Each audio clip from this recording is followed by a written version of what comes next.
Olá galera, vamos iniciar aqui mais um vídeo correspondente à disciplina de Álgebra 2, tá? Referente à aula 9, a continuação da aula 9.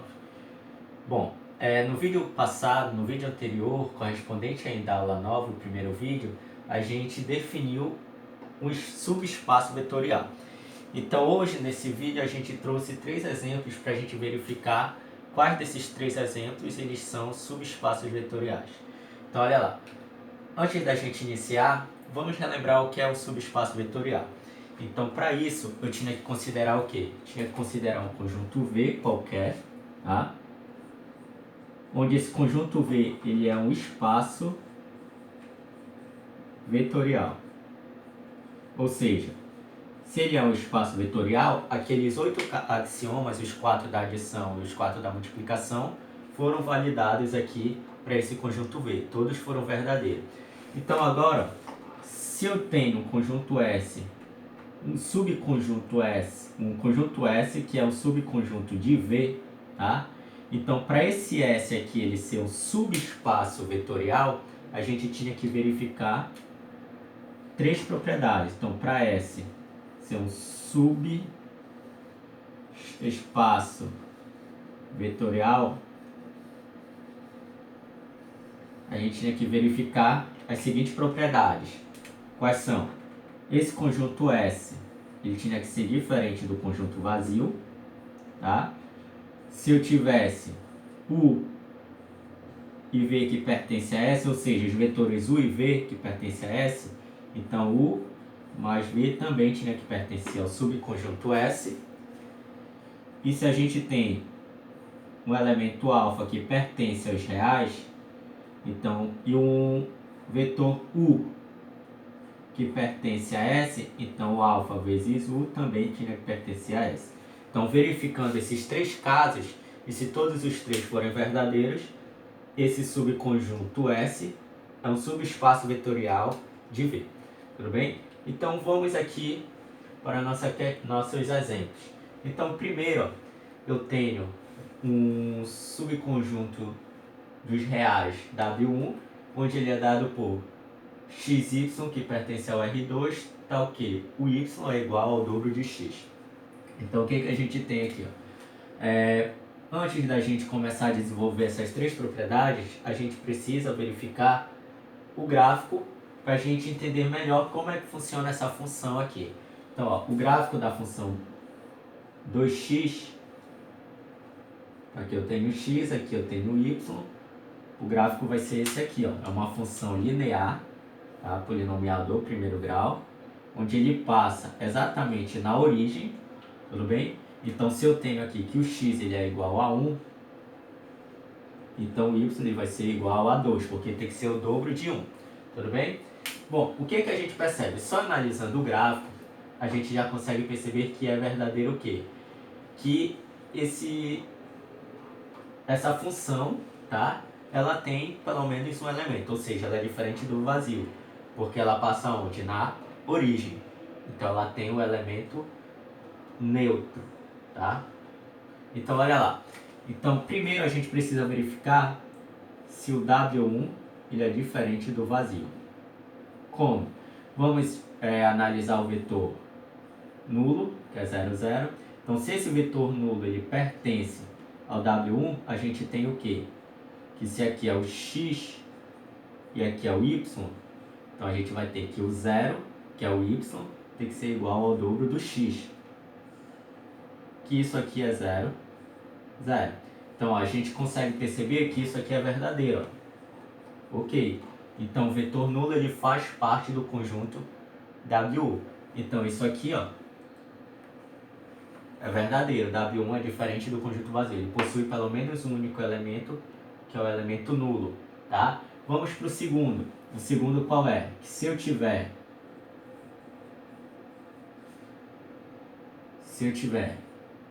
A e B que pertencem ao conjunto W1, então a gente tem o quê? O primeiro elemento e aqui o segundo elemento tem que ser o dobro do primeiro, somado com o segundo elemento, o primeiro elemento tem que ser a metade do segundo do segundo elemento, ou seja, o segundo elemento ele é o dobro do primeiro. Então, se a gente verificar isso, como mostra aqui a nossa função, o segundo elemento ele é o dobro do primeiro, tá? Então, a gente teria isso aqui, ó. O primeiro tem que ser x e o y ele é o dobro do primeiro, 2x. Então, é isso que a gente está fazendo aqui. Só que a gente tem que verificar o quê? Que o x mais o y, ele tem que pertencer a W1. Então é isso que a gente está fazendo aqui, ok? Então vamos lá, vai ficar assim, somando A mais B, tem que ser igual a 2A mais 2B. Colocando aqui o 2 em evidência, a gente vai ter o seguinte, ó, A mais B, o 2 em evidência, A mais B. Então, ó, de fato, se o x ele vale A mais B, então y ele tem que ser o dobro de x, ou seja, o dobro de A mais B. Tá aqui, ó. Então, de fato, isso aqui tá ok, é verdadeiro, tá? Então, se eu tiver isso aqui, vai pertencer ao conjunto WO. Tudo bem? E o terceiro e último passo é verificar o quê? Se eu tiver um alfa que pertence aos reais, tá? E o U que pertence a W1, então a gente tem o quê? Que alfa vezes U tem que pertencer a W1. Então como é que a gente faz isso? Quem é o U? O U vai ser, considerando esse mesmo aqui, tá? Alfa vezes A, 2A, então vai ficar assim, alfa A, e aqui 2 alfa A. Continuando aqui, vai ficar alfa A, aqui vai ficar 2 alfa A. Então, ó, o que que a gente tem? Aqui o x e o y, ele é o dobro do valor de x. Também aqui é o y, tá? Então, de fato, ó, o segundo elemento ele é o dobro do primeiro elemento. Aqui também, o segundo elemento ele é o dobro do primeiro elemento. E aqui é vazio, então não é diferente do vazio, né? Então tá ok. Então significa o quê? Que W1 é subespaço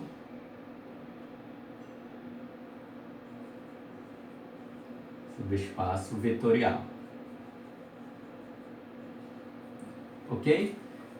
Todos os espaços foram verificados e deram verdadeiro. Vamos para esse segundo aqui, ó. Esse segundo é uma função polinomial do primeiro grau também, do tipo afim, só que ela passa aqui agora. Uma função desse tipo. Aqui passando no -1 e aqui passando no 1, tá? É esse o tipo da função. Tudo bem? Uma função do primeiro grau. Então, o que que a gente tem agora? Vamos primeiro ter que verificar se o W2 ele é diferente do conjunto vazio, tá? Utilizando isso aqui, ó. O x é o primeiro elemento e o y é o segundo, só que o y tem que ser o quê? X mais 1. Tudo bem? Então, vamos pegar aqui o vetor nulo, que é 0, 0, e verificar se esse vetor nulo, ó, bem aqui eu tenho o valor de x e aqui o valor de y, e verificar se o segundo elemento ele é o primeiro elemento mais uma unidade. Então vai ficar assim, o 0, que é o segundo elemento, tem que ser igual o primeiro elemento mais uma unidade. Então se a gente fizer isso aqui, ó, vai dar 0, e o 0 ele é diferente de 1.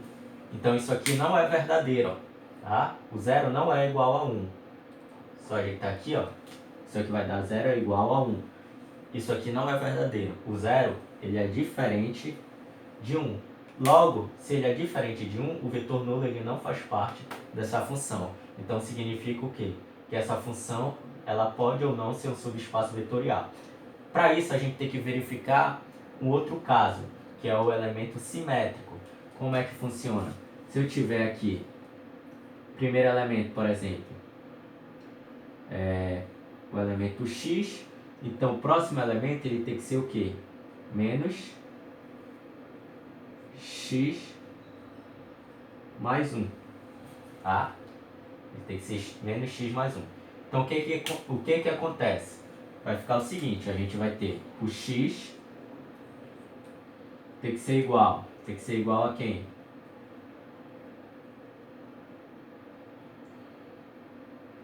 Eu vou chamar esse aqui de y, tá? Só para aqui. Vou chamar esse aqui de y mesmo.